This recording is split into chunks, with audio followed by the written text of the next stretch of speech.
Hello दोस्तों, जय श्री राधे राधे। तो दोस्तों, कौन कहता है कि सासू माँ घर ना हो तो बहुएं 9 बजे तक सोई रहती है। तो दोस्तों, आजकल मेरी सासू माँ घर पर नहीं है तो मैं उठ गई हूँ 6 बजे। कहाँ मैं उठती हूँ 7 बजे, और जो काम करती है मेरी सासू माँ वो जिम्मेदारी हो गई मेरी। मैं तो दोस्तों उठते ही नहाने चले गई और फिर मैंने चाय रखी, और चाय रखने के बाद मैं करने चली गई पूजा, जो कि मेरी सासू माँ करती है। तो दोस्तों, मैंने पूजा करने के बाद पक्षियों के लिए लिया दाना और चले गई छत में। छत में जाने के बाद मैंने तुलसी माँ को चढ़ाया पानी। उसके बाद चढ़ाया मैंने सूर्य देव को जल।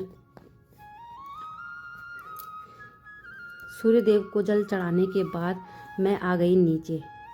नीचे आने के बाद मैंने एक पैक लगाया। पैक लगाने का मतलब पानी पिया और फिर चाय पी और अपने कमरे में चले गई। चाय पीने के बाद मैं बाहर आई, शानवी को उठाया और बाथरूम में लेके गई, उसे ब्रश करवाया। ब्रश करवाने के बाद कूड़ा वाला आ गया था तो मैंने शानवी को बोला, बेटा खुद ही ब्रश कर ले। तो मेरी शानवी यहाँ पे ना खुद ही ब्रश कर रही है।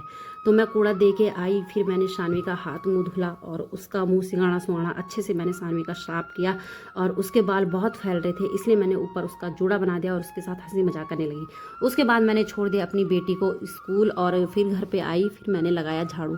ये काम भी मेरी सासू माँ का था, तो इसलिए मैं अपनी सासू माँ को बहुत मिस कर रही हूँ। नहीं नहीं, वैसे भी मैं मिस करती हूँ, ऐसा कुछ नहीं है कि मैं काम के लिए ही मिस कर रही हूँ। तो दोस्तों, आपको लग रहा होगा कि सारे काम तो इसकी सासू माँ ही करती है, तो ये करती ही क्या है। तो दोस्तों, मेरे लिए भी बहुत सारे काम हो जाते हैं। ऐसा नहीं है कि मैं अपने सासू माँ पे जुल्म करती हूँ, अत्याचार करती हूँ, ऐसा कुछ नहीं है। तो मैं भी काफ़ी सारे काम करती हूँ। दो बच्चों को नहलाना धुलाना, उनको घसियाना, झाड़ू पोछा करना, सब कुछ करना पड़ता है। यहाँ पे मैं पोछा लगा रही थी और गौरी ना मेरा दिमाग ख़राब कर रही थी, बार बार यहाँ पे आ रही थी और उसे संभालते संभालते मुझे बहुत आफत आ रही थी।